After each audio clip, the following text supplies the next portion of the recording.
Where did it all start? I went on a trip with my parents to America, to Florida, Kennedy Space Center. I went to the room where there's a Saturn V, so the moon rocket. I was standing at the tip, looking at it for the entire length of the rocket. It was just an otherworldly experience. It's something that is, when you see something that's orders of magnitude really larger than you, it gives you an impression. It really cemented my love for space.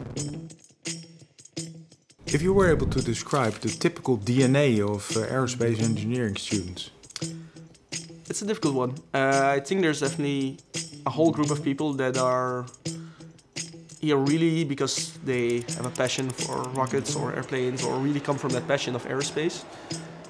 There's another group that's there more from the technical challenge side. They want to do something engineering, not really sure what, but this seemed cool and challenging, and why not?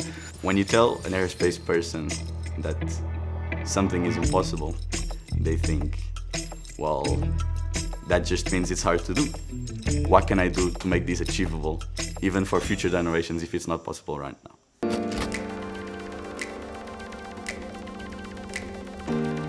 Obviously, you're working with a lot of very smart people. How does this work out?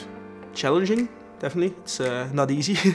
If it was easy, everybody would do it, I guess. Something that I think everyone feels in aerospace is imposter syndrome. Is the feeling like there's so many smart people in here. Everyone is just so capable, like, who am I, you know, to be in here with them?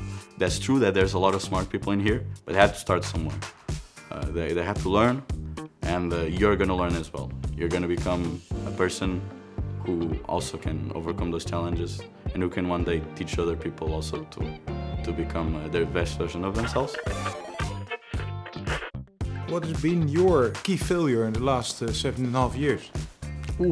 Not always maintaining the relationships with friends or people or family as much as I would have wanted to. We have a project which is the Small Rocket Project, where we launch a small rocket with an egg inside to 1 kilometer, and we try to recover the egg safely. We prepared everything for launch, and then we send the rocket off to be launched, and we're like, no, there's nothing to do, we'll see.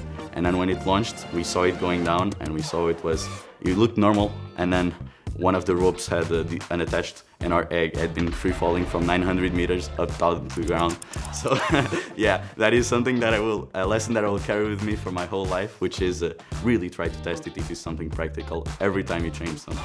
And that's a really big, a positive that I took out of that failure.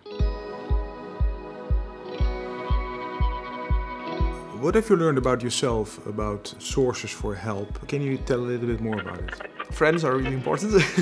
I think all of the most difficult parts in life throughout the years, I've definitely had a few friends I could really rely on or go to, just to open up my mind, pour out my heart. That really helped me get through, because sometimes they very much relate to the problem at hand, or at least they've had the shared experience of being a student here and trying to manage things or combine things, so they understand where you're coming from.